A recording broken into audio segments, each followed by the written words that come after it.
The idea of applying 3D bioprinters for the creation of human tissue and organs is a real breakthrough, because it has changed the way people in this field think, because until now we have been doing it manually.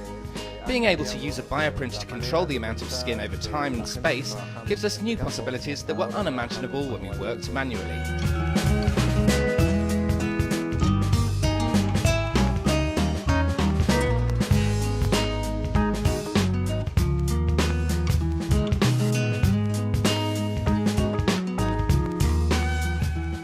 The idea for the future would be to be able to fully print complex organs such as hearts or kidneys.